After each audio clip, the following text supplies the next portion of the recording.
I sit in a rented SUV across the street, watching the morning rush enter the glass fortress I helped build. They scan the same keycards that locked me out last night.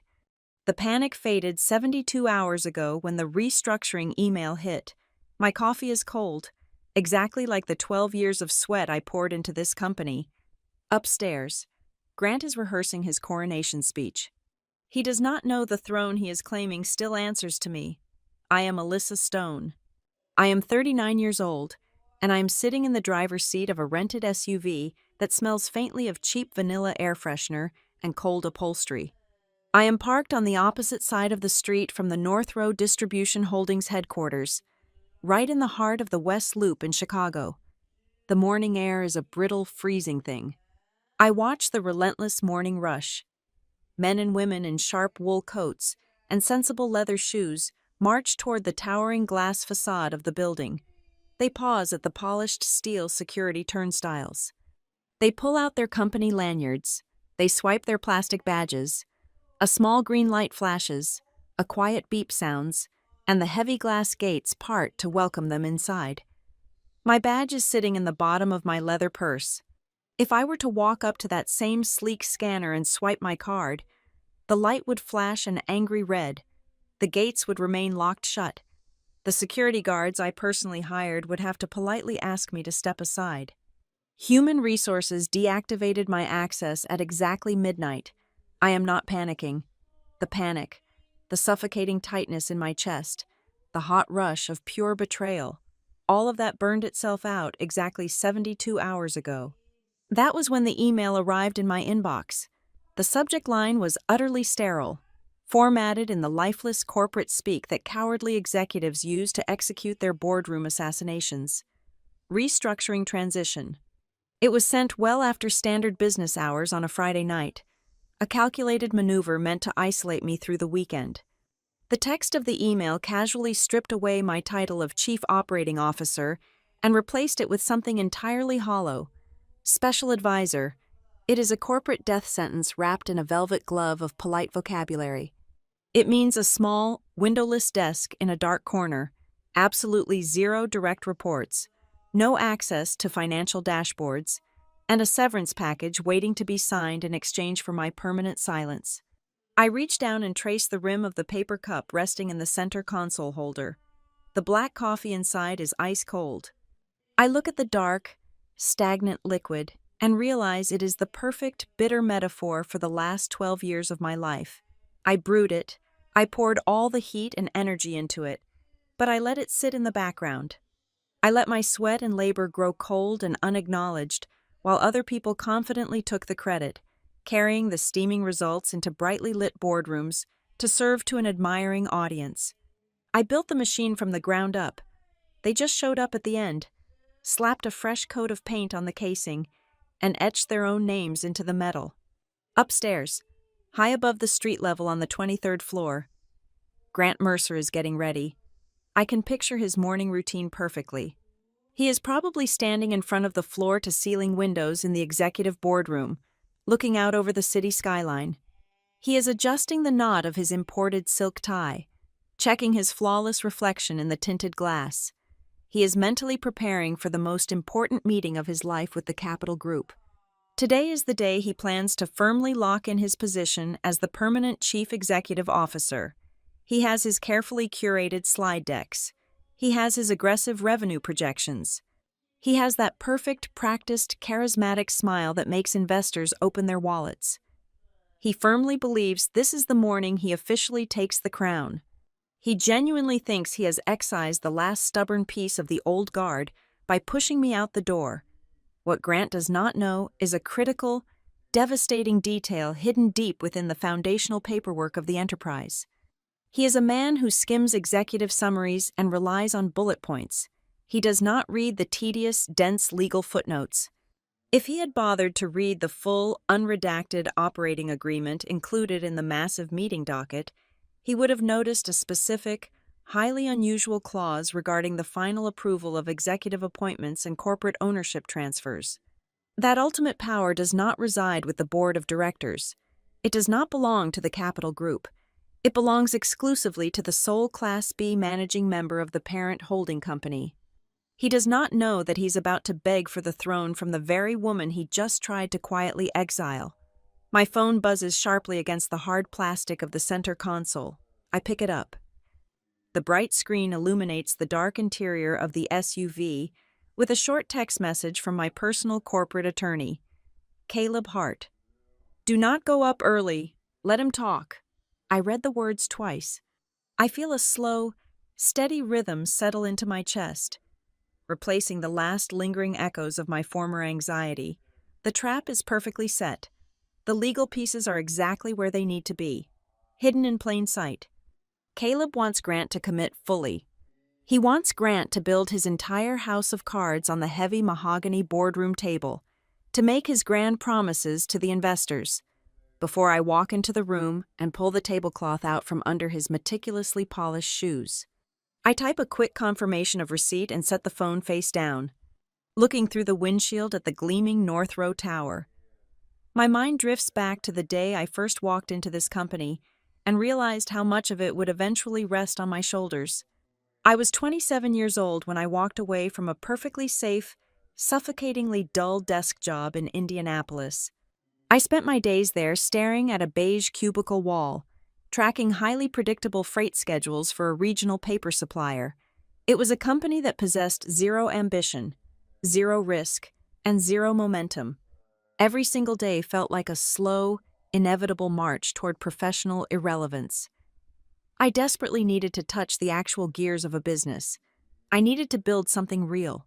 So, I packed my apartment into boxes and traded that sterile safety for a modest, aggressively unglamorous junior operations title at North Row. I was chasing the sheer scale of the empire they claimed to be. Back then, North Row specialized in moving the invisible necessities that kept the entire Midwest breathing and functioning. We distributed sterile medical equipment, high-grade surgical supplies, and critical emergency goods for massive hospital networks. On the heavy industrial side, we moved raw manufacturing materials, machinery lubricants, and specialized public service equipment across 7 different states. If you looked at our glossy corporate brochures, you saw a sleek, unstoppable titan of modern industry. We had a brilliant, cold steel logo. We had ambitious, aggressive slogans plastered in bold lettering on the sides of 1,000 delivery trucks. But the very first week I gained unrestricted access to the internal enterprise servers, I realized the terrifying truth. The beautiful corporate facade was hiding a structural disaster of epic proportions. The company was not a well-oiled machine. It was a chaotic tangle of exposed, sparking wires. Our daily fuel costs were not just high, they were monstrously, inexplicably bloated. Expensive inventory vanished from our regional warehouses as if the concrete floors were suddenly swallowing pallets whole. Our delivery routing maps were a logistical joke. We had drivers crossing paths on the same interstate, waving at each other from the cabs of their trucks while carrying half-empty trailers back and forth between Chicago and Milwaukee. We had massive, multi-year contracts with state facilities that were priced so poorly. We were actively paying for the privilege of delivering goods to our own clients. The regional sales directors were collecting massive commission checks for bringing in gross revenue, completely ignoring the undeniable fact that the actual operational execution of those contracts was bleeding our cash reserves dry. I have always possessed a very specific, quiet kind of power in the corporate world. I can look at a spreadsheet containing tens of thousands of rows of messy, disorganized, seemingly random data, and I can clearly see the living, breathing operational model hidden underneath. I do not get distracted by the noise. I can trace the exact internal arteries where a company is bleeding cash. More importantly, I can always spot the exact places where incompetent managers are using brightly colored presentation slides and complex jargon to hide the hemorrhaging from the board. For my first 3 months at North Row, I kept my mouth tightly shut and my head down. I stayed at my metal desk long after the fluorescent office lights clicked onto their automated night cycle. I dug relentlessly through the raw, unedited dispatch logs that nobody else in the building wanted to audit. That was when I found the fatal flaw. It was a catastrophic load balancing error, Buried deep within the automated dispatching software architecture, the system was strictly prioritizing immediate dispatch times over route density. We were sending out heavy freight trucks operating at barely 40% capacity just to meet completely arbitrary departure deadlines. Because the trucks were so incredibly light, we needed twice as many of them on the road every single day just to fulfill the daily order volume. That meant we were incinerating millions of dollars every single year. We were racking up tens of thousands of hours in unnecessary driver overtime and paying astronomical highway toll fees, all while the middle management teams patted themselves on the back, truly thinking we were operating efficiently. I knew with absolute certainty that if I brought my raw findings directly to the mid-level directors, they would immediately bury the report. It would make them look grossly incompetent. So, I bypassed the entire chain of command. I designed a manual software override solution on my own time. I chose a small, struggling distribution hub down in Joliet as my quiet testing ground. The Joliet Center was a notorious disaster zone, constantly underperforming, missing vital deadlines, and bleeding its warehouse staff. I drove down there on a freezing Tuesday night, armed with a large thermos of black coffee and a thick stack of newly printed manifests. I sat down in the break room with the exhausted night shift dispatchers. They were angry, deeply defensive, and completely burned out by the impossible demands rolling down from corporate. I did not give them a corporate motivational speech. I just showed them the cold math. I showed them exactly how to completely restructure their staging sequences on the loading docks. We stopped prioritizing the arbitrary departure clock and started prioritizing the physical volume of the trailer space. We grouped the delivery zones tightly, forcing the trucks to stay locked at the docks until they were packed to the absolute brim. Within 4 weeks, the operational results were undeniably staggering. I successfully slashed their outbound operational costs by over 30%, but the real, monumental victory was far more critical than just saved fuel money. Joliet handled the daily critical supply drops for a massive, highly respected regional hospital network. For 6 agonizing months, that hospital had been suffering from unpredictable, dangerously delayed deliveries of sterilized surgical kits and emergency room linens. Surgeons were literally delaying life-saving procedures because North Row could not figure out how to put a cardboard box on a truck at the right time. The hospital board had formally threatened to terminate our multi-million-dollar distribution contract by the absolute end of the third quarter. It would have been a catastrophic public relations nightmare and a massive financial hit. My load balancing fix completely eliminated the delivery delays overnight. The trucks arrived entirely full, and they arrived exactly on time, every single morning.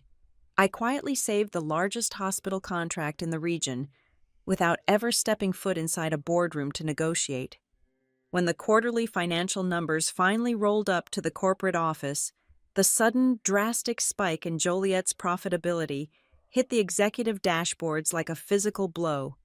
The vice president stared in utter confusion at the uncharacteristically green metrics. For the very first time since I had been hired, the senior executive board paused their endless arguments, looked at the undeniable data, and demanded to know, who actually did this? That was exactly how I caught the undivided attention of Hollis Dane. Hollis was the original founder of North Row. He was a hardened, brilliant, entirely self-made veteran of the logistics industry who had built his very first warehouse before inventory management computers even existed. He was a solid, intimidating man with thinning silver hair and a heavy, quiet demeanor that absolutely terrified people. He possessed the incredibly rare, unnerving habit of sitting in a crowded room and listening for far longer than anyone else could comfortably endure. While the slick, highly paid vice presidents talked over each other, desperate to sound incredibly smart and indispensable, Hollis just sat back and watched them expose their own flaws. Hollis saw exactly what I had done down in Joliet, and he immediately understood the brutal, underlying implications.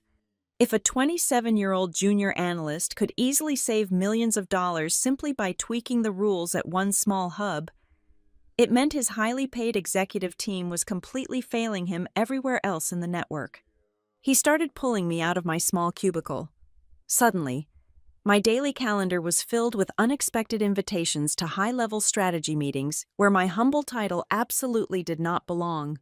I would walk into those expansive, glass-walled executive suites, acutely aware of the deeply resentful stares from the senior directors. They were men in their 50s, wearing bespoke suits, who viewed my mere presence as a direct insult to their established authority.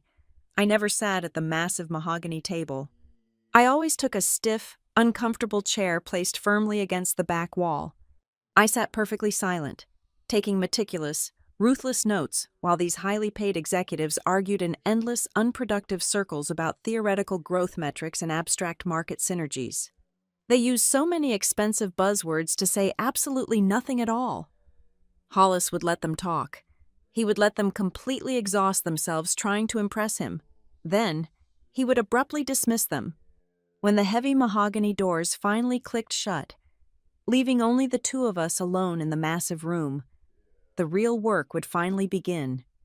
Hollis would slowly turn his heavy leather chair to face me. He would look right past my junior title, right past my age, and he would ask me the only question that truly mattered to him. If this were your own money, Alyssa, where would you fix it first? I would open my notebook, and I would tell him the absolute, unvarnished truth. I would systematically tear apart the shiny presentations we had just watched. I would show him the hidden fuel waste they were ignoring, the massive blind spots in the warehouse tracking software, the toxic, unprofitable client contracts that needed to be severed immediately. I spoke strictly in raw numbers, broken systems, and brutal operational realities. At the time, my heart would race with pure professional adrenaline. I honestly believed I was simply being handed the ultimate career opportunity.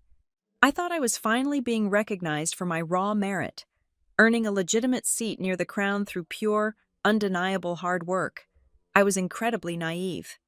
I did not understand the immense gravity of the situation I was so eagerly stepping into. I did not realize that by confidently answering his sharp questions, by quietly fixing his deeply broken systems, and by flawlessly saving his failing client contracts, I was doing far more than just doing my job well. I was actively breathing life into a dying organism. I was rapidly becoming the invisible, pulsing heart of a massive, incredibly complex machine. I was laying down the heavy, unbreakable foundation of a modern empire. And I had absolutely no idea that, 12 years later, the very company I had saved from its own ruin would desperately try to look me directly in the eye and casually tell me I had never held a single brick. It took exactly 24 months for me to transform from the quiet analyst in the corner into the only person Hollis Dane genuinely trusted when the sky started falling. I did not get invited to the lavish steakhouses to entertain the hospital procurement executives. I never drank expensive scotch with the regional politicians to secure local zoning permits. I was entirely absent from the glossy corporate newsletters and the self-congratulatory press releases. But if you looked closely at the brutal, unglamorous machinery that allowed North Row to aggressively expand its footprint from 3 states to 7 states, you would find my fingerprints burned into every single gear. I was the one Hollis secretly dispatched when a critical freight negotiation with the local union turned unexpectedly hostile. I was the one who personally flew to Detroit in the middle of a brutal snowstorm to surgically shut down a massive, hemorrhaging warehouse operation that the regional vice presidents were simply too cowardly to close. They were terrified of the bad optics. I only cared about stopping the financial bleeding. I spent countless sleepless nights completely restructuring our dedicated night delivery models for the largest medical networks in the entire Midwest. I became the absolute final line of defense against operational catastrophe, the unseen gravity that kept the entire expanding enterprise from flying apart at the seams. As my value to the actual survival of the business solidified, Hollis slowly began to pull back the heavy curtain on his own deeply guarded vulnerabilities. He was a terrifying titan to the outside world, a man of iron will and relentless demand.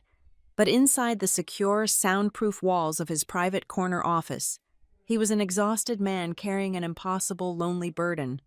He had a large family, a wife and 4 grown children, but not a single one of them possessed the slightest understanding of the logistics industry. They did not care about freight density, automated sorting algorithms, or the grueling realities of driver retention.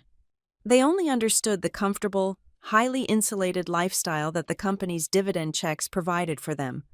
His children loved what Northrow could purchase, but they actively despised the dirty, relentless reality of how that money was actually made. The corporate board of directors was not much better. Hollis had been forced to bring in several outside advisors over the years to appease the early institutional investors, and those men were little more than well-dressed vultures in bespoke suits. They sat in our quarterly meetings quietly calculating our market valuation, eagerly waiting for the exact moment they could force a massive sale to the first aggressive private equity fund that offered a high enough multiple. They did not want to build a lasting legacy. They had zero interest in the people who actually drove the trucks or loaded the pallets.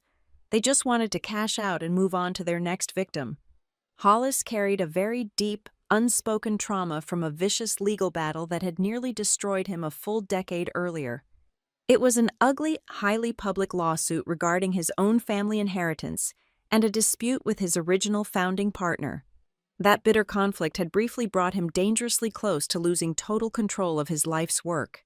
The sheer terror of that near-death experience permanently altered his perspective on corporate governance.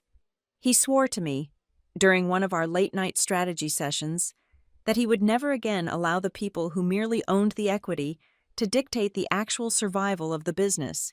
So, he quietly initiated a massive, highly complex legal restructuring of the entire corporate entity.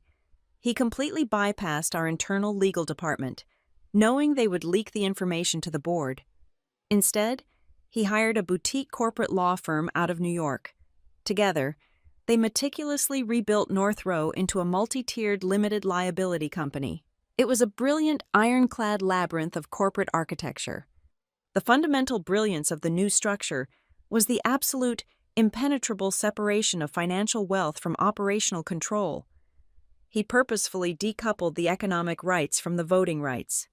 During the final stages of that intense legal reorganization, Hollis called me into his office. It was late on a Friday evening, long after the executive floor had emptied out and the cleaning crews had moved on to the lower levels. He placed a thick, bound leather portfolio right on the center of his massive mahogany desk. He did not offer me a drink. He did not engage in any pleasant small talk. He just looked at me with those heavy, exhausted eyes. He told me he was finalizing the restructuring of the ultimate parent company, Northrow Holdings. He explained that he was creating a very specific, highly restricted class of ownership called Class B governance units. These specific units did not carry any right to the quarterly profit distributions. They would not pay out massive dividends. They would never make anyone a billionaire overnight. But they possessed something infinitely more valuable than raw cash. They held the ultimate, overriding authority over the entire corporate structure. Whoever held those specific units had the absolute, unchallengeable legal right to approve or reject any new chief executive officer. They had the power to instantly block any major corporate debt assumption. They had the absolute right to veto the sale of any strategic company assets, and they held the final, unquestionable say over any fundamental change in the overall ownership structure. Hollis pushed the heavy leather portfolio across the polished wood desk toward me. He told me that on all the public-facing paperwork, he would remain the sole executive face of the company. His family would legally retain the vast majority of the economic interest.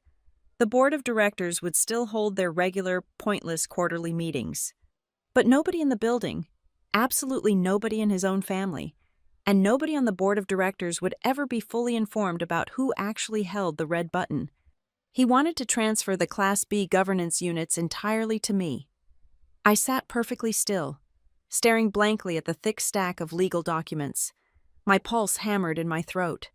I was a young woman who had spent my entire life working strictly in the shadows, fixing broken things for other people.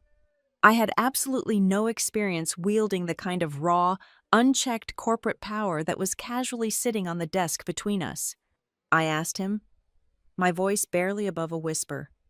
Why he would ever hand the ultimate key to his entire empire to an operational architect instead of his own blood relatives or his highly paid senior executives. You are the only one here who loves this company the way someone loves a job that must be done right, Hollis said, his voice dropping to a low, rough gravel. You do not love it like a quick ticket to getting rich. You love the actual work. My family loves the check. The board loves the exit strategy. If I leave the final say to them, they will strip this place down to the studs and sell the copper wiring within 6 months of my funeral. I need someone who will actually protect the foundation. I need someone who knows how the machine works. It was a profound declaration of absolute trust, but it was also a crushing, terrifying burden. I was being asked to become the silent guardian of an empire that would never publicly acknowledge my true authority. I hesitated. I warned him that if this unprecedented transfer ever came to light, the internal political fallout would be utterly catastrophic. The senior vice presidents would instantly revolt. The board would file injunctions. Hollis agreed completely. That was exactly why he demanded absolute, total secrecy. He was terrified of the internal chaos it would trigger while he was still trying to guide the company through its critical expansion phase. He deeply feared his family would launch a preemptive legal strike if they realized their future windfall could be blocked by a woman they barely knew and certainly did not respect. He worried that our massive hospital clients would panic and pull their contracts if they sensed a massive, hidden rift in our leadership structure. We agreed to bury the truth deep inside the holding company's foundational paperwork. I picked up his heavy gold pen and signed the transfer documents. I accepted the governance units with the quiet, careful reservation of someone holding a loaded weapon for the very first time. I locked my copy of the operating agreement in a secure vault, and the very next morning, I went right back to my desk to fix the broken delivery schedules as if nothing had changed. I honored his strict request for silence perfectly. I kept my head down. I willingly let the vice presidents take the public credit for the massive growth. I let the board of directors pretend they were the ones steering the massive ship. I let Hollis maintain his peaceful, necessary illusion of total control over his family's future. I thought my total silence was a noble, necessary sacrifice. I truly believed I was protecting the company from unnecessary turbulence. I did not realize until it was entirely too late that my well-intentioned silence was actively tilling the soil for my own future destruction. By purposefully hiding my true authority to keep the peace, I accidentally created the perfect, fertile ground for someone else to walk in and build a highly plausible, completely ruthless coup right over my head. I gave them the absolute, blind confidence to steal my empire because I never once forced them to acknowledge that I owned the very ground they were standing on. For the next 6 years, I became the unseen, high-speed processor running relentlessly beneath the polished casing of the company.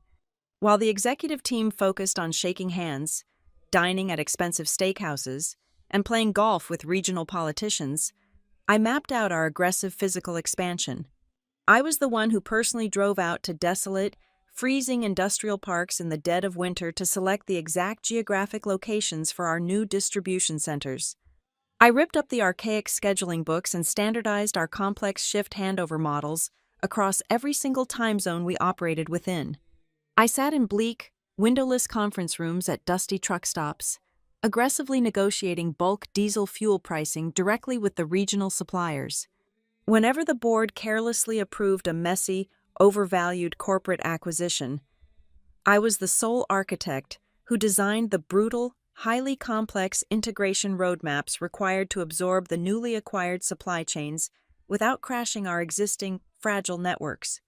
We mutated from a bulky, struggling regional player into an undeniable, dominant corporate empire. Under my strict operational guidance, North Row exploded to encompass 14 massive, state-of-the-art facilities. We grew to manage a sprawling workforce of over 1,000 dedicated personnel. Our portfolio of major stable enterprise clients became the absolute envy of the entire logistics sector. We developed a terrifying, industry-leading reputation for the sheer speed at which we could process and neutralize logistical crises, leaving our slower, heavier competitors completely choking on our exhaust. We were no longer just a delivery company. We were the critical circulatory system for half the country. My most significant, defining victories were always born in the dark. Desperate situations where catastrophic failure was completely guaranteed, and absolutely no one else on the executive floor wanted their name attached to the impending wreckage. I vividly remember the catastrophic winter storm that threatened to permanently freeze our primary saint. Lewis Hub. That specific hub supplied vital, life-saving medical equipment to 3 separate counties. The regional directors had already drafted the formal failure notices to send to the hospitals. I refused to let the network fall. I stayed awake for 48 straight hours, locked in a freezing dispatch room, manually routing emergency relief trucks and redirecting massive freight loads on the fly while the highly paid executives slept comfortably in their heated suburban homes. When our massive, highly publicized contract with the Cleveland Hospital Network was bleeding cash and operating at a severely negative profit margin, no one on the upper floors wanted to touch it.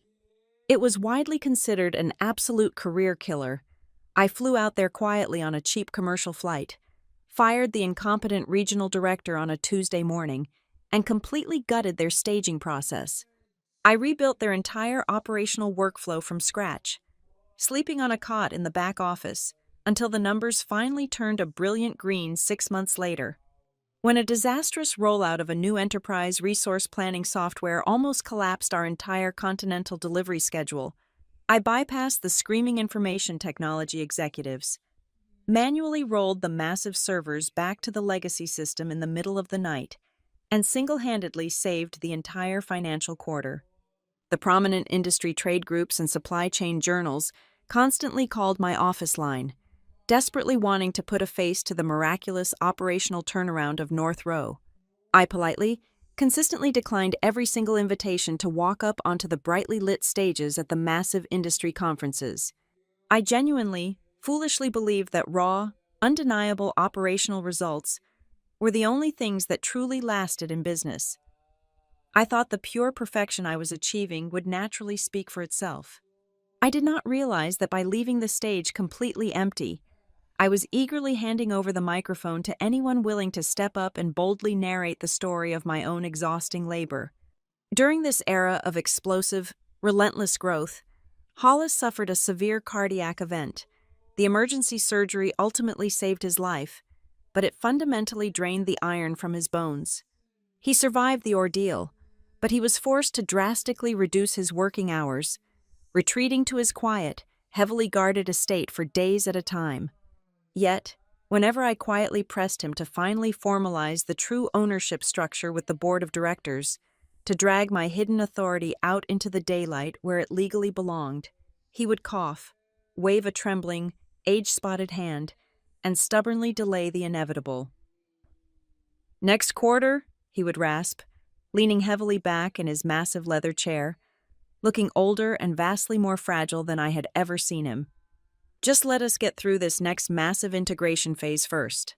Alyssa, I cannot afford the internal shockwaves right now. The board will completely panic." His endless, fearful delays birthed a highly bizarre, suffocating power vacuum at the very top of the corporate ladder. Legally, safely locked away in a fireproof vault, I possessed the ultimate devastating veto power over the entire holding company. But in the collective eyes of the sprawling North Row workforce and the ambitious junior executives, I was simply the remarkably competent woman who lived down in the unglamorous operational trenches. I was the reliable mechanic everyone just naturally assumed would always be there to silently fix whatever expensive machinery they managed to carelessly break. A small handful of the older, veteran regional managers clearly understood the actual truth. They knew perfectly well that I was the singular driving force keeping the entire fragile system from shattering into a million disconnected pieces, but they had also grown incredibly comfortable with my distinct lack of ego. They knew I would never fight them for the spotlight. They knew I would never publicly correct a boasting vice president in the middle of a crowded boardroom, even when he was brazenly taking credit for the complex algorithms I had personally coded. They knew I would never, ever raise my hand and aggressively claim the credit I was rightfully owed. I slowly began to recognize the dark, toxic flip side of executing flawless work without demanding physical presence and absolute public recognition.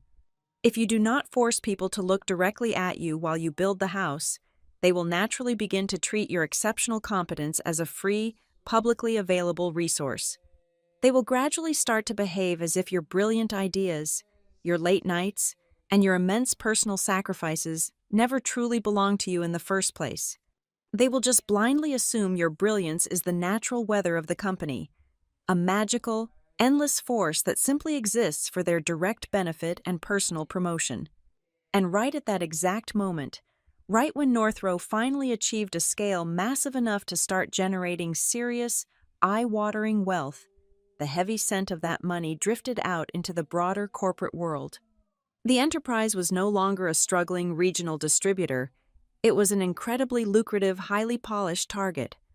The sheer size of our annual revenue attracted the exact type of corporate predator who inherently thrives in a chaotic power vacuum. Just as the shadows of Hollis's physical decline grew longer across the executive floor, a new man walked through our polished glass doors. He wore a perfectly tailored designer suit, carried an immaculate, highly practiced smile, and possessed a terrifying, flawless instinct for sniffing out an unprotected opportunity exactly like a starving wolf smells fresh blood on the winter wind. Grant Mercer arrived at Northrow Holdings, carrying a newly invented title that sounded like pure executive magic, Chief Growth Officer. He possessed a flawless, incredibly expensive academic pedigree, a terrifyingly crisp wardrobe, and a deep, resonant voice perfectly calibrated to soothe the nervous anxieties of institutional bankers and private equity investors. He was a man who exclusively viewed our sprawling enterprise through the sterile, highly simplified lens of quarterly financial summaries and projected revenue multiples. In the beginning, I actually held a genuine measure of professional respect for him. I am not too proud to admit that.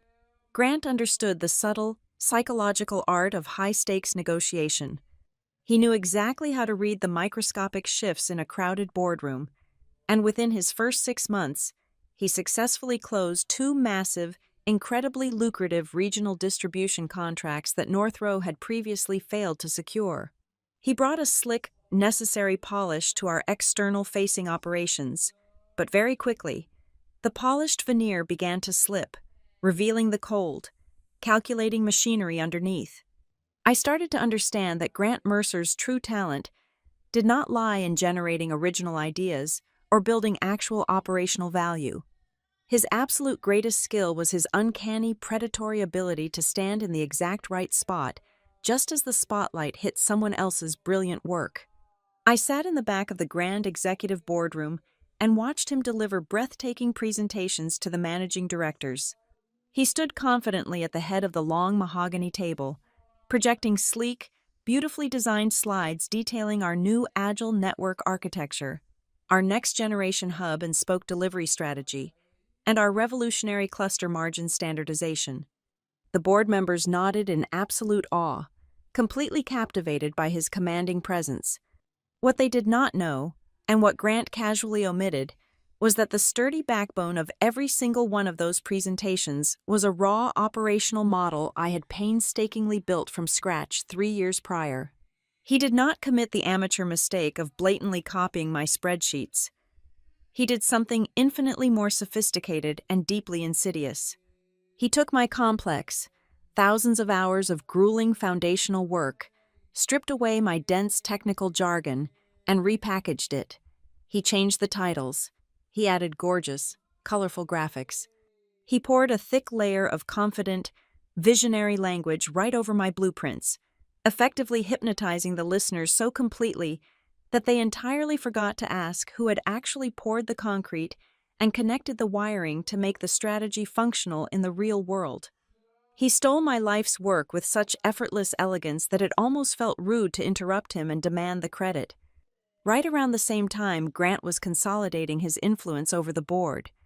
Sloane Avery quietly glided into the company. She was hired to manage our internal brand strategy, but she immediately became Grant's fiercely loyal right hand. Sloane was sharp, impeccably dressed, and possessed a lethal understanding of corporate psychology. Her unofficial job was to continuously repackage the internal culture of North Row to create the overwhelming sensation that we were entering a glorious, highly modernized new era under Grant's visionary leadership. Sloan knew exactly how to use seemingly harmless, supportive phrases to systematically dismantle my reputation and blur my actual position within the hierarchy. I would hear the echoes of her polite assassinations drifting down the hallways. Alyssa is absolutely incredible on the back end. Sloan would tell the new regional managers over catered lunches, her voice dripping with artificial admiration. But she just really hates the political game. She does not like being in the spotlight. When the discussion turned to leading our aggressive acquisition campaigns, Sloan would gently shake her head with a sympathetic smile. Alyssa is our rock, without a doubt. We would be lost without her. But she is not exactly the type of aggressive personality you want leading a hostile market expansion. We need to let her focus on what she does best down in the engine room. It was brilliant, devastatingly effective corporate warfare. She built a gilded cage out of compliments and gently locked me inside it. They were actively constructing a narrative where I was just a highly competent, one-dimensional technician, completely stripping away my identity as the primary strategic architect of the entire enterprise. Hollis was not completely blind to this creeping usurpation. He sat at the head of the table during our private strategy reviews, his skin taking on a pale, translucent quality as his heart condition slowly drained his stamina. I could see his sharp eyes tracking Grant's subtle overstepping and Sloane's calculated whispers. He recognized that something toxic was taking root in the soil of his company. But his failing health robbed him of his usual ruthless decisiveness. Instead of pulling the weeds up by their roots and firing Grant outright, Hollis chose to swat at mosquitoes. He would occasionally reprimand Grant in private over an isolated incident of overreach, or he would forcefully remind the senior executive team that I held the ultimate authority over the logistical networks. But he never took the definitive action required to crush the internal coup. "Just give me another 6 months, Alyssa," Hollis would wheeze, leaning heavily on his wooden cane as we walked down the quiet corridors after hours. "Let me get this next round of debt financing secured, and then I will formally fix the succession order. I still have plenty of time to set the record straight." He genuinely believed he had the luxury of time. I knew, looking at his trembling hands, that time was the one asset North Row could no longer afford to buy. That was the exact moment something fundamental shifted inside my chest. The naive, fiercely loyal company woman finally died, and a much colder, infinitely more calculating operator took her place. I realized that keeping my head down and doing perfect work was no longer a valid defense strategy. I stopped trusting the institutional memory of the company. I started archiving everything. This was not a sudden burst of frantic paranoia. It was a cold, methodical preservation of the truth. I set up encrypted, hidden folders deep within my personal server partitions. I began saving the original, time-stamped emails from 48 months ago, where I had explicitly proposed the exact agile network strategies Grant was currently claiming as his own visionary breakthroughs. I archived the early, messy drafts of the operational code. I saved the raw metadata from the server migrations, the unedited meeting minutes before Sloane's team carefully sanitized them, and the original financial projections that proved my direct involvement in our most profitable campaigns. For the very first time in my 12-year career, I fully understood the most dangerous reality of modern corporate life. I was living inside an ecosystem where the absolute truth did not matter at all if it was not meticulously documented and securely locked away. If you do not actively, fiercely protect your own history, someone with a brighter smile and a louder voice will gladly step in and write a much more attractive, entirely fictional narrative right over your name. They were preparing to erase me, and I was quietly, ruthlessly gathering the exact ammunition I would eventually need to burn their beautiful fiction to the ground. The end arrived not with a dramatic boardroom confrontation, but with a quiet, devastating phone call from a hospital waiting room. Hollis passed away from what was supposed to be a routine post-surgical complication. The timing was an absolute catastrophe. We were in the extremely delicate, final stages of negotiating a massive debt refinancing package to fuel our next phase of territorial expansion.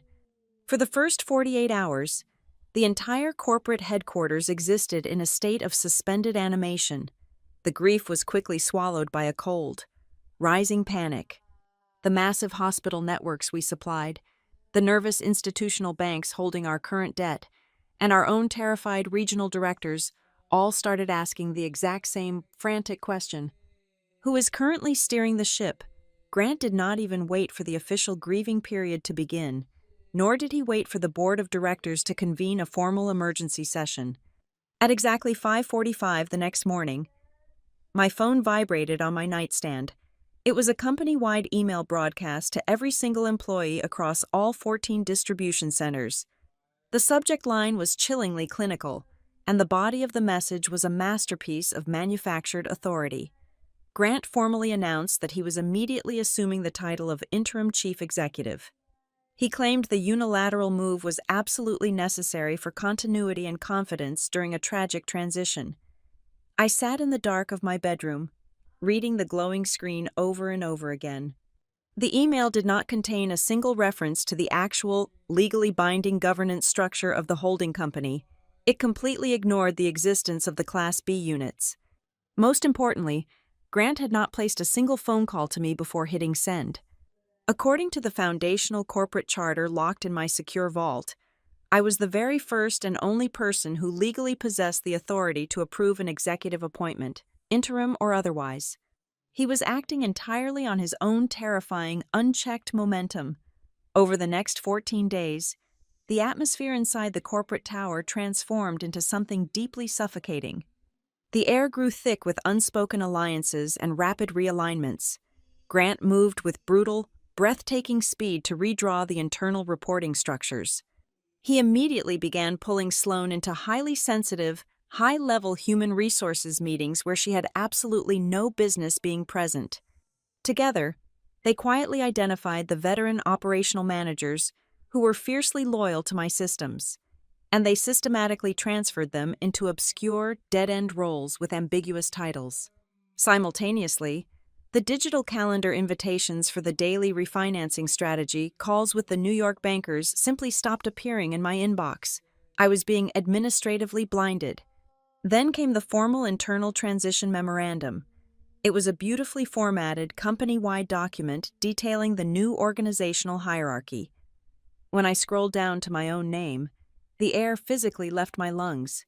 The memorandum described my 12 years of building the entire logistical foundation of the empire as mere strategic technical support. I was no longer framed as the architect of the operational machinery. I was suddenly reduced to a glorified mechanic who occasionally tightened the bolts. They were actively rewriting the history of the enterprise while I was still sitting in the building. The absolute climax of this polite, bloodless coup occurred on a Tuesday afternoon. I received a calendar invite for a private alignment discussion in the Human Resources Suite. When I walked into the cold, glass-walled room, Grant was conspicuously absent. Instead, I found the Vice President of Human Resources and our lead internal corporate counsel sitting perfectly straight behind a polished marble table. They both wore identical, deeply sympathetic smiles that did not reach their eyes. Sliding across the cold marble toward me was a thick, heavy manila envelope. The lawyer softly explained that the company wanted to honor my immense historical contributions. They wanted to offer me an extremely generous executive step-back package. It included a substantial financial payout, comprehensive health coverage for the next 36 months, and an airtight, incredibly restrictive non-disclosure agreement. They spoke to me with the gentle, patronizing tone one might use with a confused, elderly relative. They were acting as if I had already expressed a deep, personal desire to voluntarily step aside and graciously surrender the floor to the dynamic new generation of leadership. Outside that room, Sloan was already doing the necessary groundwork to make my execution seem entirely voluntary. She was moving through the executive lounges, whispering to the nervous directors with a look of manufactured pity. She has chosen to stay out of the spotlight for a long time. Sloan would murmur over her organic green tea. Alyssa is brilliant with the warehouse routing. Of course, but she is simply not comfortable with the aggressive pressure of the capital markets. This transition is really the healthiest move for her personal well-being. She was transforming the theft of my empire into an act of corporate mercy. It was an incredibly elegant, completely flawless assassination. Sitting in the Human Resources office, staring at the thick legal packet, I did not scream. I did not slam my fists against the marble table. I did not threaten them or make a dramatic, emotional scene. Doing so would have only validated Sloane's carefully constructed narrative that I was unstable and unfit for executive leadership. I simply maintained a completely blank, unreadable expression. I picked up the heavy manila envelope, nodded silently to the lawyer, and walked out of the room. I drove straight back to my house in complete silence. The radio switched off, listening only to the steady rhythm of the tires against the pavement. I walked into my kitchen, dropped my keys by the door, and placed the envelope right in the center of the kitchen island. I poured myself a glass of cold water, turned on the overhead lights, and opened the package. For the next 2 hours, I read every single line of the contract. I read it with the detached, cold precision of a forensic investigator examining a crime scene. It was not a severance package. It was a meticulously drafted indictment of a corporate heist, written entirely in clean, sterile, highly sanitized corporate vocabulary. It was a legal mechanism designed to legally purchase my permanent silence, while they completely absorbed the value of my life's work. Late that evening, the glowing screen of my phone shattered the quiet darkness of the kitchen. It was a secure call from my personal corporate attorney, Caleb Hart. I had sent him a scanned digital copy of the entire step-back package exactly 1 hour prior. When I answered the phone, Caleb did not offer any polite greetings. He did not ask how I was holding up emotionally. He possessed the sharp, ruthless mind of a seasoned litigator, and he cut straight to the terrifying heart of the matter.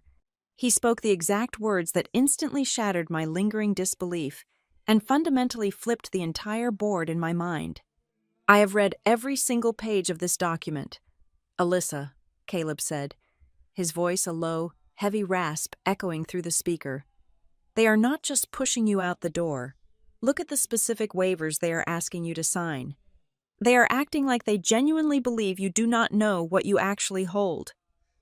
Caleb Hart spent the next 48 hours completely submerged in the labyrinth of our corporate filings. When he finally surfaced, he confirmed the exact reality I had suspected, but had been too paralyzed by the sheer audacity of the betrayal to fully accept. The absolute legal authority to appoint the chief executive officer, to approve any assumption of new corporate debt, and to authorize any fundamental change in ownership resided entirely within the Class B governance units of the parent holding company. Furthermore, Caleb verified that every single one of those units was still registered fully, legally, and immutably in my name. The ink was dry, the registrations were filed, and the chain of title was absolutely unbroken. The fundamental problem was never that I lacked the ultimate power. The problem was that Grant Mercer and his tight circle of loyalists were desperately attempting to sprint to the finish line before that hidden power could be publicly executed. They were trying to manufacture an irreversible reality based entirely on momentum and illusion. I needed eyes on the inside, someone who saw the raw financial data before Sloane Avery could sanitize it for public consumption. That was when I reached out to Nora Beck.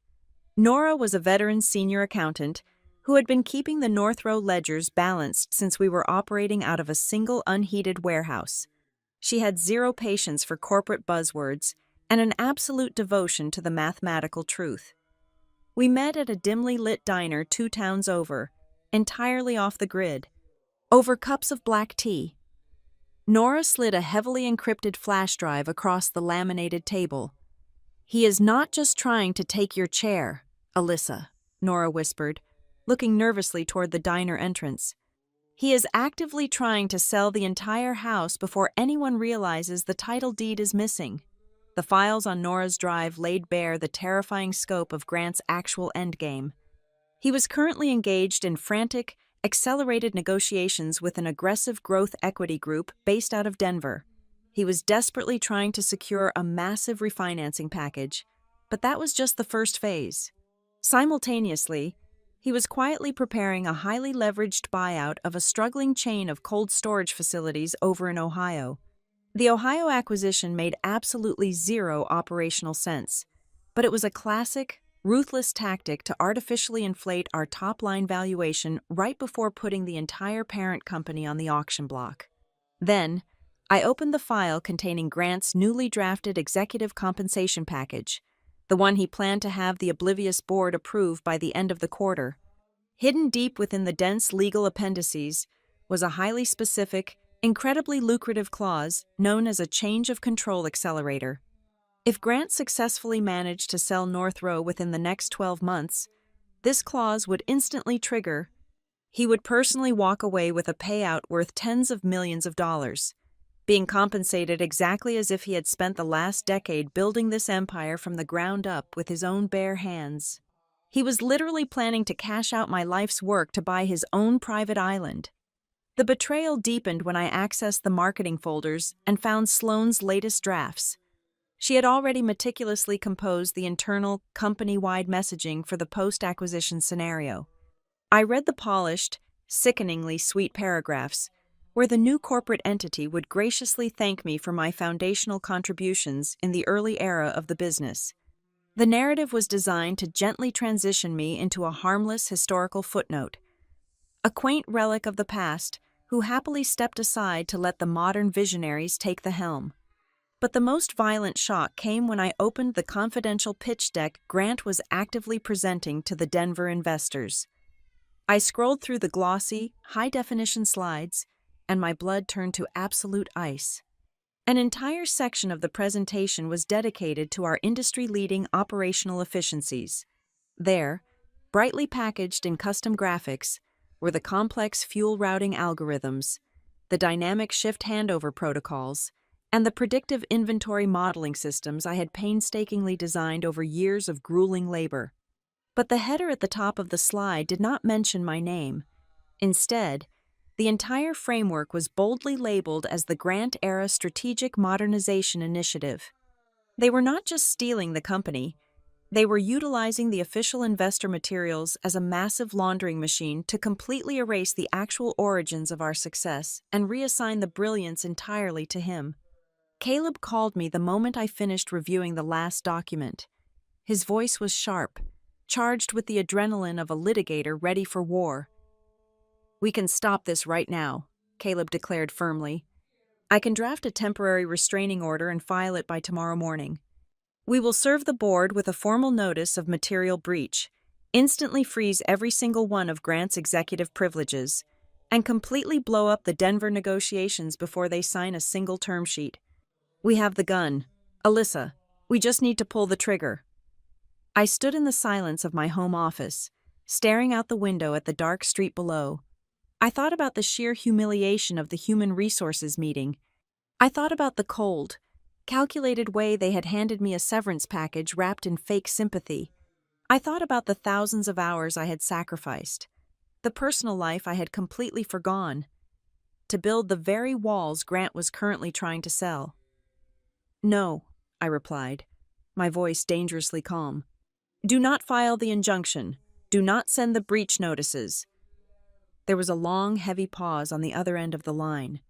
"Alyssa, if he signs that debt facility, the legal unspooling will be a nightmare.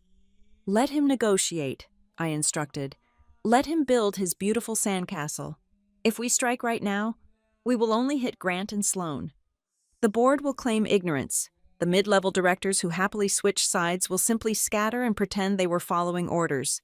I do not want to just reclaim my seat. Caleb, I want to know exactly who in that building decided to stand on the wrong side of the line when they thought nobody was watching." I refused to settle for a messy, public legal brawl that would leave the internal rot intact.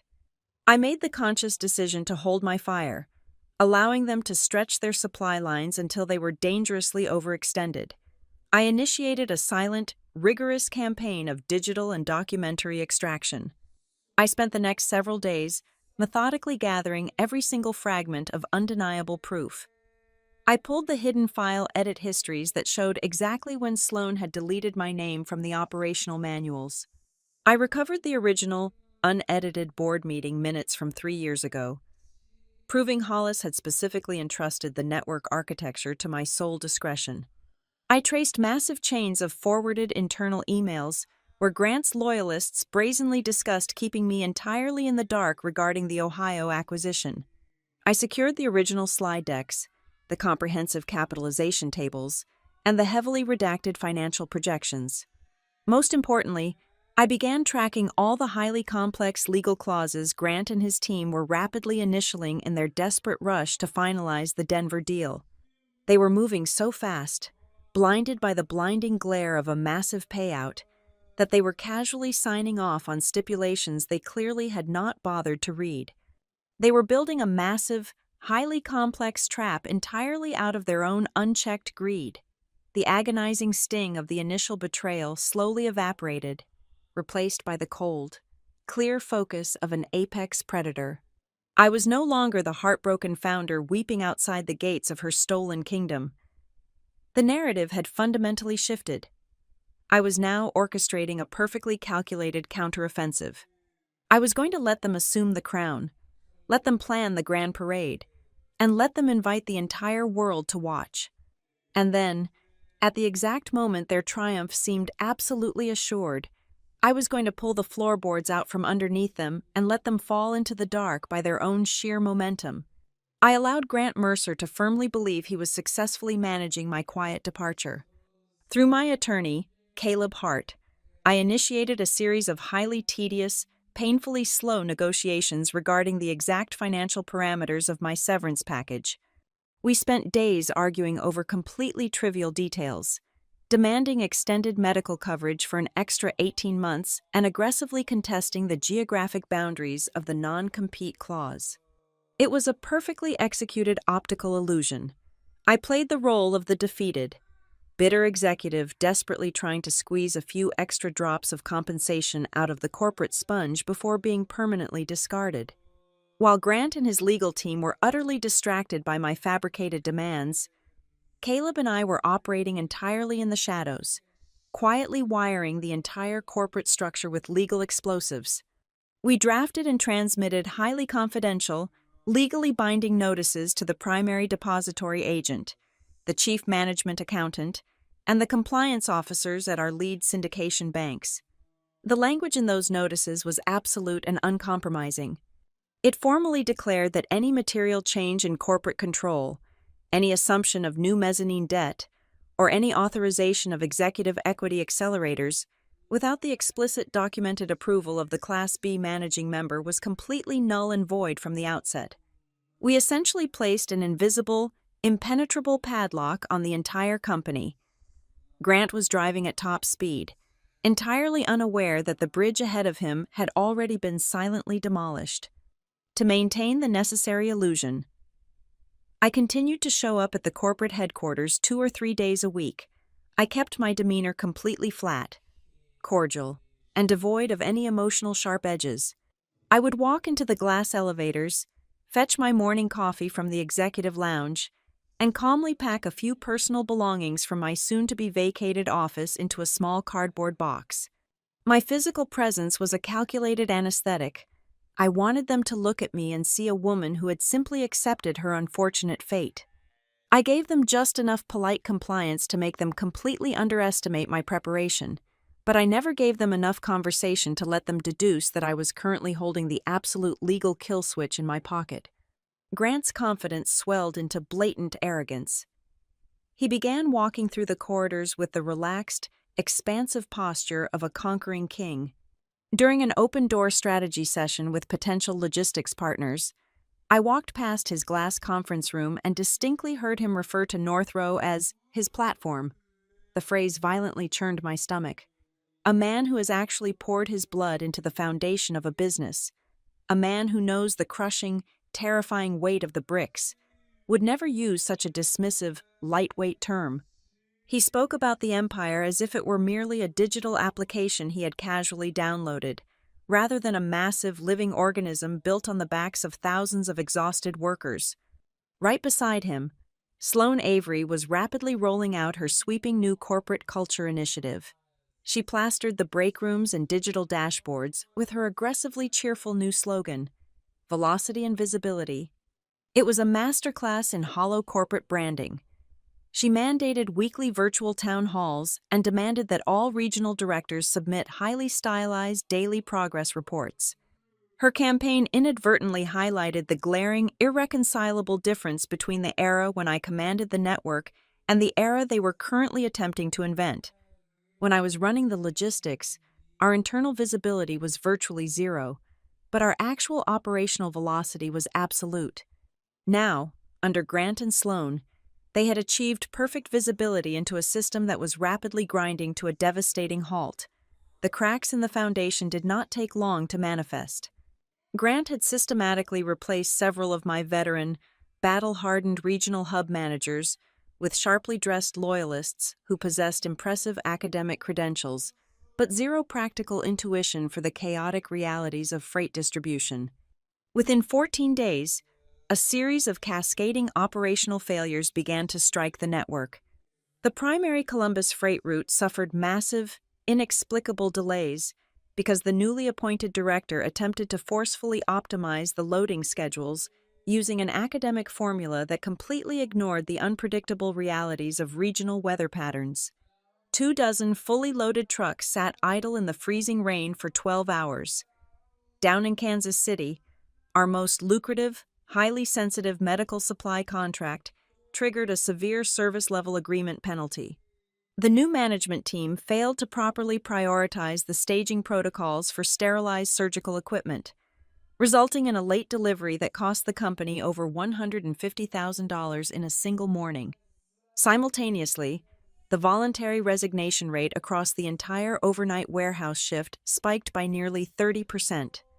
The workers on the floor were completely exhausted and deeply demoralized by managers who fundamentally did not understand the brutal physical rhythm of the loading docks. I did not actively sabotage a single thing. I did not make any secret phone calls to stall the trucks, and I did not encourage the warehouse staff to quit. All I did was stop. For 12 years, I had been the invisible safety net stretched tight across the bottom of the entire company. Whenever a manager made a catastrophic error, whenever a routing algorithm failed, I was the one who woke up at 3 a.m. to silently catch the falling debris and fix the system before the sun even came up. Now, I was no longer there to absorb their mistakes. The psychological shift within the building was palpable. The middle management layer began to quietly panic. The seamless, quiet hum of a perfectly running logistical machine is easily taken for granted. People only begin to understand the value of the unseen operator when the system starts failing in public. They were finally feeling the cost of bad leadership, and Grant had no idea how to stabilize the network. As the operational fires multiplied, the end of the financial quarter rapidly approached. Caleb meticulously set the final stage for the quarterly capital review meeting. This was the exact moment Grant intended to push his massive Denver refinancing package, along with his own lucrative compensation accelerators, across the finish line. Grant genuinely believed this meeting was nothing more than a tedious, bureaucratic formality with a decentralized, powerless management group representing the parent company. When the official calendar invitation arrived in my inbox, I carefully signed the formal attendance confirmation. However, under Caleb's strict legal direction, I did not sign it as a departing executive advisor.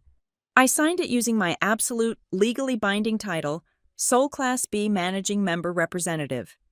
But Caleb buried my executed signature and my true title on page 7 of the highly dense legal appendix attached to the calendar invite. He knew Grant perfectly. He knew Grant Mercer was a man who only read executive summaries, a man who boldly skipped the fine print because he believed the minor details were entirely beneath his visionary status. Grant saw my name buried in the attendee list, assumed I was simply dialing in to quietly finalize my severance paperwork, and never once scrolled down to read the legal capacity in which I was actually arriving. The trap was fully armed, the doors were locked, and the target was walking willingly into the center of the room. The night before the meeting, the heavy snow began to fall across the Chicago skyline. I sat alone in the quiet warmth of my home office, the only illumination coming from the small brass lamp on my desk. I reached into my secure drawer and pulled out the original, heavy leather portfolio that Hollis Dane had handed to me all those years ago. I slowly untied the leather string and opened the thick stack of foundational corporate documents. I stared down at the final page. There, pressed into the thick cream paper, was Hollis's signature in fading blue ink. I traced the sharp, erratic lines of his handwriting with my index finger. I remembered the exact exhaustion in his voice when he told me I was the only person who loved the company enough to protect it from the vultures. Staring at that signature, the cold, hard knot of personal vindictiveness that had been sustaining me for weeks suddenly dissolved. It was replaced by something infinitely heavier and vastly more powerful. I realized, with absolute clarity, that tomorrow was no longer simply a matter of bruised ego or personal revenge. It was not just about punishing Grant Mercer for trying to steal my chair. It was about fundamental corporate stewardship. I had spent my entire adult life meticulously laying the bricks of this empire. Tomorrow was the exact moment I was required to finally step completely out of the shadows, not to destroy the building, but to brutally and publicly defend the house I had built. The morning sun hits the 23rd floor of the North Row Tower with a blinding, absolute clarity. The executive boardroom is a massive cavern of polished glass, cold steel, and imported mahogany. Inside that room, Grant Mercer is holding court. I am not sitting at the table. I am standing perfectly still in the private executive anteroom adjacent to the main hall, separated from the men deciding my supposed fate by a thick, soundproof oak door. Caleb Hart left his secondary phone resting face down on the boardroom table with the secure line open. A live audio feed carries every word spoken in that room into the small earpiece hidden beneath my hair. Grant sounds magnificent. His voice is a rich, perfectly practiced baritone, calibrated to project absolute authority and supreme confidence. He is clicking through his brand new presentation deck. I can hear the crisp snap of the laser pointer. He is confidently outlining the massive Ohio cold storage acquisition strategy. He uses the phrase, repositioning North Row under dynamic new leadership. He is weaving a beautiful, highly lucrative fantasy for the Denver Capital Group and the institutional bankers. He flashes numbers across the massive digital screens, and I immediately recognize the deception. He is using highly manipulated, selectively aggregated data sets to completely bury the brutal operational failures of the last 6 weeks. He elegantly papers over the devastating freight delays in Columbus by calling them localized seasonal anomalies. He completely hides the massive service level fines from Kansas City by burying them inside a broader regional expense column. He spins the sudden 30% spike in overnight warehouse turnover as a necessary, strategic workforce optimization initiative. He truly believes that all he needs is one more collective nod from the men in the room, and the chief executive chair is permanently his. I know exactly where Sloane Avery is sitting. She is right beside him, her posture impeccable. She has a thick stack of glossy post-restructuring culture documents resting on the table in front of her. She is entirely convinced that I'm currently sitting at my kitchen island, weeping into a cold cup of coffee, desperately waiting for the courier to deliver my severance check so I can quietly disappear into the background. I do not move. I do not push the door open. I wait. I let Grant speak uninterrupted for exactly 20 minutes. Caleb and I agreed on this exact timing the night before. You do not interrupt a man while he is frantically climbing a ladder. You wait until he reaches the very highest rung, where the air is incredibly thin and his balance is entirely dependent on his own unchecked momentum. You let him build his stage as high as possible. Then, you kick the wooden supports out from under his polished Italian shoes. The presentation concludes. Grant graciously opens the floor. The lead banker from Denver clears his throat to ask a standard question regarding the projected profit margins. That is the exact moment Caleb strikes. Caleb's voice cuts through the warm, self-congratulatory atmosphere of the boardroom like a cold, heavy razor. He politely asks the bankers, the board members, and the managing directors to open their thick leather binders. He instructs them to turn to the specific legal appendix buried at the very back of the transition packet. I hear the heavy rustle of thick paper. I hear the pages turning. Then, I hear the sudden, sharp, suffocating silence that immediately follows. The faces in the room are rapidly changing color. For the very first time, the men holding the money are actually reading the precise legal clauses they had previously dismissed as standard. Harmless boilerplate language. Caleb does not raise his voice. He does not need to. He asks Grant a very simple, incredibly dangerous question. Mr. Mercer, before we proceed with signing any binding capital term sheets, could you please clarify for the Capital Group exactly who formally approved your interim chief executive status? Grant laughs. It is a short, nervous, highly artificial sound. He smoothly replies that the board of directors reached a unanimous consensus. Caleb instantly corrects him. Caleb points out the exact line in the founding charter. Noting that the board of directors fundamentally does not possess the legal authority to appoint an executive officer, the air in the room suddenly grows very thin. Caleb presses harder. He asks who authorized the drafting of the massive new mezzanine debt facility. He asks, his voice dropping to a hard, unforgiving baseline. On what specific legal grounds Grant opened ownership transition negotiations with the Denver Group without the explicit written consent of the sole Class B managing member? Grant begins to stumble. The flawless baritone voice falters. The practiced smile fractures. He frantically attempts to brush the questions aside. He calls it an administrative oversight. He tries to dismiss the clauses as a mere technicality that the internal human resources team is currently resolving.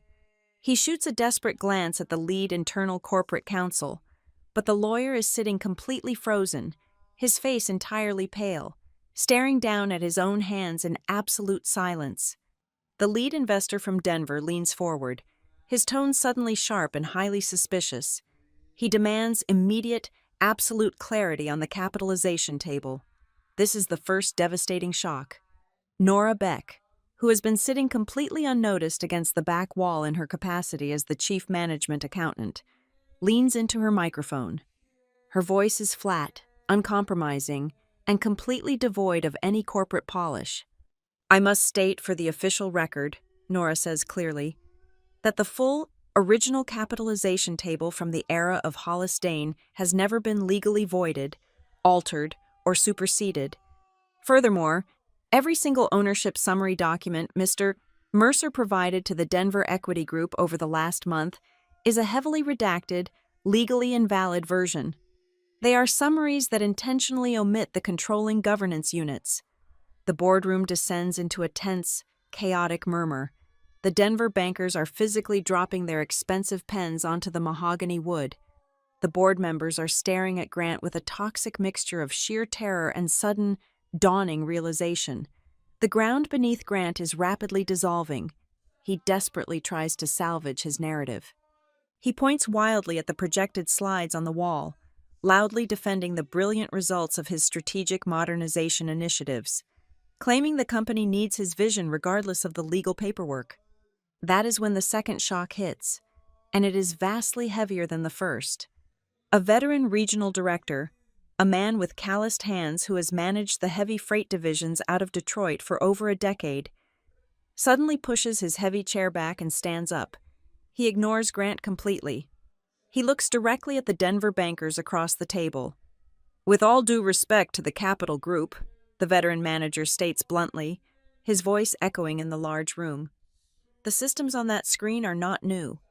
Grant Mercer did not design a single one of those operational frameworks, those agile routing algorithms, the cluster margin protocols, all of it. That is the exact logistical system Alyssa Stone built, coded, and implemented for us 5 years ago. The beautiful, elegant, fictional story Grant spent weeks meticulously spinning shatters into a million jagged pieces right in front of the investors. The carefully constructed illusion of his absolute power fractures completely.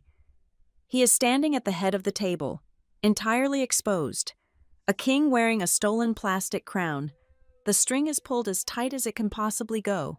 The room falls into a heavy, paralyzing silence. Nobody breathes. Nobody speaks.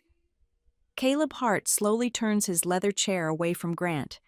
He looks deliberately toward the heavy glass doors at the back of the boardroom. I reach out. I grip the cold brass handles. I push the doors open, and I step into the room. I do not walk in like a discarded employee summoned to explain herself. I walk in as the absolute final authority, the only person in the building that every single explanation must now answer to. The heavy glass doors close behind me with a solid, final thud that echoes through the paralyzed silence of the 23rd floor boardroom. Every eye in the room shifts from the shattered presentation on the massive digital screens to me. I walk with deliberate, measured steps across the imported carpet, passing the stunned faces of the institutional bankers and the visibly trembling board of directors. I do not look at Sloane Avery, who has suddenly gone entirely ashen, and I do not immediately look at Grant Mercer. I walk directly to the center of the massive mahogany table. I drop the thick, original leather-bound operating agreement directly onto the polished wood. The heavy sound makes several of the men physically jump in their seats. I look directly into Grant's eyes.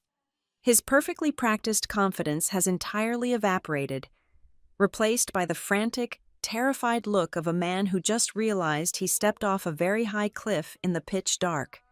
"My name is Alyssa Stone," I say, my voice steady, carrying clearly across the expansive room. "I am not your departing technical advisor. I am the sole Class B managing member of the Northrow Holdings parent company. And Grant, you are not asking this board for the chief executive chair today. You are asking me." A collective gasp ripples through the Denver investment team. Grant opens his mouth, his jaw working, but absolutely no sound comes out. His pristine baritone voice has completely abandoned him. I do not give him the space to recover. I systematically dismantle the beautiful, fraudulent stage he has spent weeks meticulously building. "You have committed a severe, undeniable series of corporate violations," I state, locking my gaze onto his pale face. "You publicly assumed the title of interim chief executive without seeking or receiving the mandatory legal approval from my office. You purposefully concealed the true foundational governance structure of this enterprise from these highly respected investors. You formally presented strategic operational frameworks that I personally authored, falsely claiming them as your own modern initiatives to artificially inflate your perceived value. And worst of all, you initiated aggressive, unauthorized change of ownership negotiations to trigger your own massive financial accelerators." Grant's survival instincts finally kick in. He tries to seamlessly shift into his signature negotiation mode. He forces a tight, desperate smile and lowers his hands in a placating gesture. "Alyssa, please," Grant says, his voice coated in a thin layer of artificial warmth. "Let us take a breath. We are all reasonable professionals here. We can absolutely restructure the transition package to reflect your historical value. There is enough capital on the table for everyone to walk away perfectly happy." I do not engage with his emotional manipulation. I simply nod to Caleb Hart. Caleb does not negotiate. He reads the absolute, uncompromising legal reality. He informs the room that, due to the blatant fiduciary breaches, my office is officially voiding every single executive decision Grant has made over the last 6 weeks. Caleb clearly outlines the crushing personal liability Grant now faces for blatantly misleading institutional investors. Then, Caleb delivers the final, fatal blow. He formally announces the immediate, non-negotiable cancellation of Grant's lucrative change of control compensation accelerator.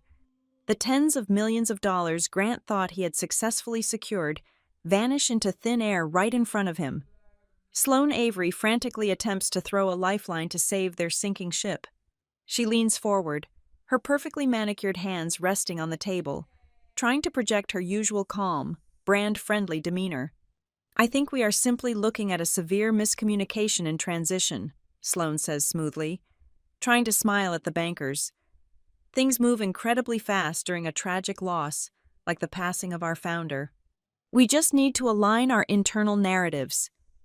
I reach into my leather bag and pull out a thick stack of printed documents. I toss them onto the table right in front of her. "This is not a miscommunication, Sloane," I reply, my tone dropping to freezing temperatures. "These are the exact internal email chains where you actively discussed burying my legal authority. These are the digital metadata files showing the exact hour you erased my name from the strategic slide decks. And this is the timeline of the post-acquisition corporate messaging you drafted, explicitly designed to erase my 12 years of labor and turn me into a polite historical footnote. You did not misunderstand the truth. You executed a highly calculated campaign to replace it with a fiction."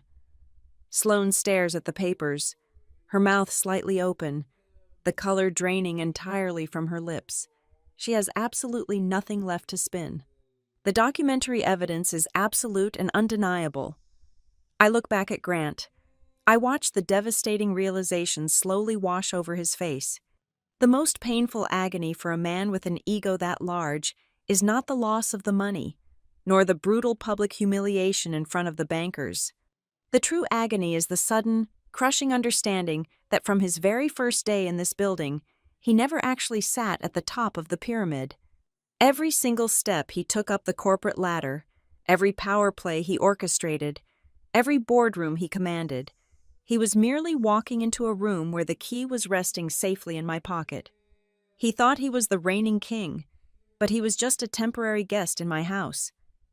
I turned my attention away from him, addressing the Denver Capital Group and the paralyzed board of directors.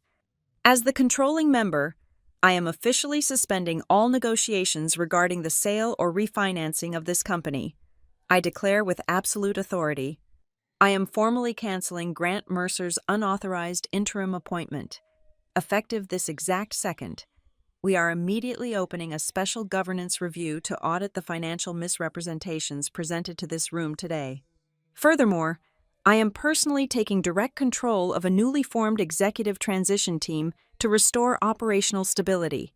The lead banker from Denver vigorously nods his head, aggressively packing his expensive pens and notebooks into his leather briefcase, extremely eager to distance himself from the legal explosion. I give Grant exactly 24 hours to submit his formal, unconditional letter of resignation. I quietly advise him that doing so is the only way he will avoid a highly public, entirely ruinous civil lawsuit for corporate fraud. He does not argue. He does not try to use his charming voice. He simply turns around, his shoulders slumped, and walks out of the heavy glass doors, leaving his beautiful, fraudulent presentation glowing uselessly on the screens behind him. Sloane Avery quietly clears her desk and leaves the building a few days later. Having finally learned the hard lesson that the most sophisticated image packaging in the world cannot save a story that is violently torn apart by undeniable, documented truth, I do not use my reclaimed power to burn the company to the ground out of spite. That would be the reaction of a bitter victim. And I am the architect. I do the significantly harder, vastly more powerful work. I keep the talented, exhausted people who actually run the logistics. I restore the broken operational systems. I stand in front of the entire corporate workforce during a massive town hall, and for the very first time in 12 years, I tell them the absolute truth. I publicly claim my entire history, clearly defining exactly who built the foundation they currently stand on. Late that evening, long after the chaotic dust has settled and the floors are completely empty, I stand alone in the grand corner office that used to belong to Hollis Dane. I look out through the floor-to-ceiling windows at the sprawling, glittering lights of the Chicago skyline. The city looks peaceful, but I know the brutal machinery operating just beneath the surface. I rest my hand on the cold glass and deeply internalize the late, incredibly expensive lesson of my career. Pouring your blood and sweat into creating immense value only gives you half of the power. The other half, the part that truly guarantees your ultimate survival, is having the absolute courage to step into the blinding light, stand your ground, and fiercely call it yours before someone else decides to write your history for you. Thank you all so much for listening to my story today, and I would love to know where you are tuning in from. So please drop a comment below so we can connect and share our thoughts. If you enjoyed this journey, Please make sure to subscribe to the Boss Revenge Stories channel, like the video, and support us even more by clicking the hype button so this story can reach and be heard by so many more people.